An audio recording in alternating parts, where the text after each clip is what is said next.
Hi ಸ್ನೇಹಿತರೆ, ಈ ಸಾರಿ ಯುಗಾದಿ ಮತ್ತು ಅಮಾವಾಸ್ಯೆ ಬಂದಿರೋದ್ರಿಂದ ಈ ದಿನ ನೀವು ಪೂಜೆ ಮಾಡಿದ್ರೆ ನಿಮಗೆ ಯಾವುದೇ ಥರದ ಹಣದ ಸಮಸ್ಯೆಗಳು ಇದ್ದರೂ ಕೂಡ ತುಂಬ ಬೇಗನೆ ದೂರ ಆಗುತ್ತೆ ಮತ್ತು ಯಾವುದೇ ಥರದ ಹಣದ ಸಮಸ್ಯೆಗಳು ನಿಮ್ಮ ಹತ್ತಿರ ಕೂಡ ಸುಳಿಯಲ್ಲ ಅಂತ ಹೇಳ್ಬೋದು ಸ್ನೇಹಿತರೆ. ಸೋಮವಾರ ಬಂದಿದೆ, ಅಮಾವಾಸ್ಯೆ ಬಂದುಬಿಟ್ಟು ಸೋಮವಾರ ಬಂದಿರೋದ್ರಿಂದ ಇದನ್ನು ನಾವು ಸೋಮಾವತಿ ಅಮಾವಾಸ್ಯೆ ಅಂತ ಹೇಳ್ತೀವಿ ಸ್ನೇಹಿತರೆ.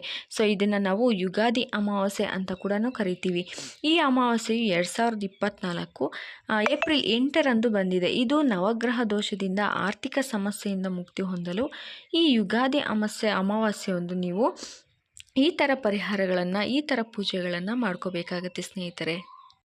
ಇನ್ನು ಯುಗಾದಿ ಅಮಾವಾಸ್ಯೆಯ ದಿನದಂದೇ ಮೊದಲ ಸೂರ್ಯಗ್ರಹಣ ಕೂಡ ಬಂದಿರೋದ್ರಿಂದ ನಿಮಗೆ ನವಗ್ರಹ ದೋಷಗಳಿದ್ದರೆ, ಹಾಗೆಯೇ ಆರ್ಥಿಕ ಸಮಸ್ಯೆಗಳಿದ್ದರೆ ಅದರಿಂದ ನೀವು ಮುಕ್ತಿ ಪಡಿಬೇಕಂದ್ರೆ ನೀವು ಸೋಮಾವತಿ ಅಮಾವಾಸ್ಯೆ ದಿನ ಈ ಕೆಲವೊಂದು ಪರಿಹಾರಗಳನ್ನು ನೀವು ಮಾಡ್ಕೋಬೇಕಾಗುತ್ತೆ ಸ್ನೇಹಿತರೆ.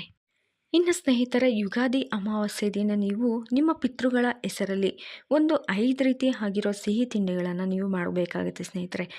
ಮಾಡಿಬಿಟ್ಟು ಅದನ್ನು ನೀವು ಅರಳಿ ಎಲೆ ಮೇಲೆ ಇರಿಸಬೇಕಾಗತ್ತೆ.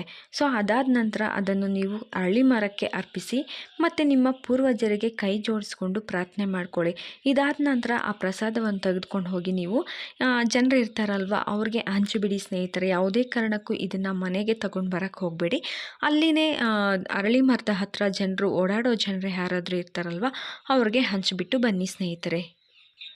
ಈ ರೀತಿ ಮಾಡೋದ್ರಿಂದ ನಿಮಗೆ ಪಿತೃದೋಷಗಳಿದ್ದರೆ ಮತ್ತು ನವಗ್ರಹ ದೋಷಗಳಿದ್ದರೆ, ಹಾಗೆಯೇ ಏನಾದರೂ ಹಣಕಾಸಿನ ಸಮಸ್ಯೆ ತೊಂದರೆಗಳಿದ್ದರೆ ಕೂಡ ಅದು ಬಗೆಹರಿಯುತ್ತೆ ಅಂತ ಹೇಳ್ಬೋದು ಸ್ನೇಹಿತರೆ. ಹಾಗೆಯೇ ಸ್ನೇಹಿತರೆ, ಅಮಾವಾಸ್ಯೆ ದಿನ ನಿಮಗೆ ಸೂರ್ಯಗ್ರಹಣ ಕೂಡ ಬಂದಿರೋದ್ರಿಂದ ನೀವು ಸೂರ್ಯ ಪುರಾಣವನ್ನು ಪಠಿಸೋದ್ರಿಂದ ತುಂಬ ಅನುಕೂಲ ಆಗುತ್ತೆ ಅಂತ ಹೇಳ್ಬೋದು ಸ್ನೇಹಿತರೆ. ನೀವು ಸೂರ್ಯ ಪುರಾಣ ಪಠನೆ ಮಾಡೋದ್ರಿಂದ ನಿಮಗೆ ಪಿತೃದೋಷ ಇದ್ದರೆ ನಿವಾರಣೆ ಆಗುತ್ತೆ. ಹಾಗೆಯೇ ಸರ್ಕಾರಿ ಕ್ಷೇತ್ರಕ್ಕೆ ಸಂಬಂಧಿಸಿದ ಎಲ್ಲ ಕೆಲಸಗಳಲ್ಲೂ ಕೂಡ ನೀವು ಯಶಸ್ಸನ್ನೋದು ಪಡಿತೀರಿ. ಹಾಗೆ ನಿಮ್ಮ ಕೆಲಸದ ಸ್ಥಳದಲ್ಲಿ ಕೂಡ ನಿಮ್ಮ ಮೇಲಾಧಿಕಾರಿಗಳೊಂದಿಗೆ ನೀವು ಬಿರುಕು ಹೊಂದಿದರೆ ಅದು ಸಹ ಕೊನೆಗೊಳ್ಳುತ್ತೆ ಅಂತ ಹೇಳ್ಬೋದು ಸ್ನೇಹಿತರೆ. ಅಷ್ಟೇ ಅಲ್ದಿರ ಸ್ನೇಹಿತರೆ, ನೀವು ಅಮಾವಾಸ್ಯೆ ದಿನದಂದು ಗಣಪತಿ ಪೂಜೆ ಮತ್ತು ಶಿವನ ಪೂಜೆ ಮಾಡಬೇಕಾಗತ್ತೆ ಸ್ನೇಹಿತರೆ. ಅಮಾವಾಸ್ಯೆದಂದು ನೀವು ಬಿಲ್ವಪತ್ರೆ ಮರ ಇರುವ ಬಳಿ ಸ್ನಾನ ಮಾಡಿ ಮತ್ತು ಶಿವನ ಮೃತ್ಯುಂಜಯ ಮಂತ್ರವನ್ನು ನೀವು ಪಠಿಸಬೇಕಾಗತ್ತೆ ಸ್ನೇಹಿತರೆ. ಹಾಗೆಯೇ ಶಿವನಿಗೆ ಅಭಿಷೇಕವನ್ನು ಕೂಡ ಮಾಡಬೇಕಾಗತ್ತೆ.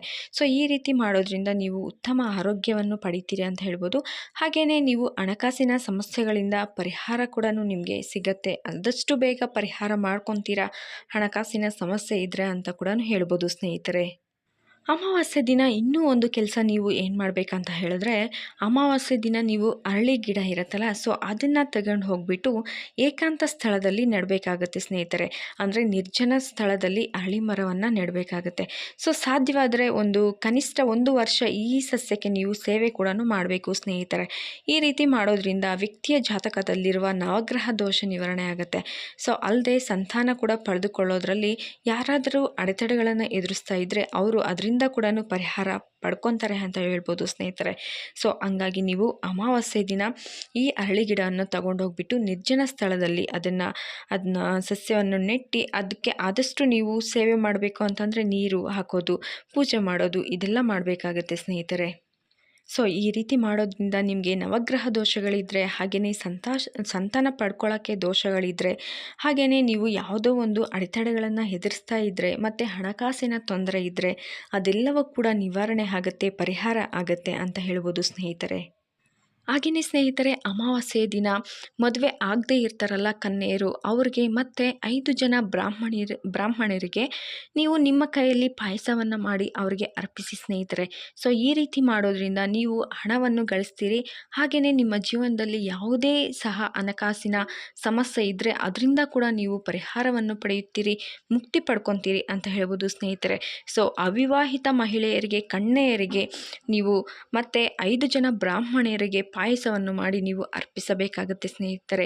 ಈ ರೀತಿ ಸಣ್ಣ ಸಣ್ಣ ಪರಿಹಾರಗಳನ್ನು ಮಾಡಿಕೊಂಡು ನಿಮ್ಮ ಹಣಕಾಸಿನ ತೊಂದರೆ ಮತ್ತು ನಿಮಗೆ ಏನಾದರೂ ಕಷ್ಟ ಇದ್ದರೆ ಪರಿಹಾರ ಮಾಡ್ಕೊಳ್ಳಿ ಅಂತ ಹೇಳ್ತೀನಿ ಸ್ನೇಹಿತರೆ.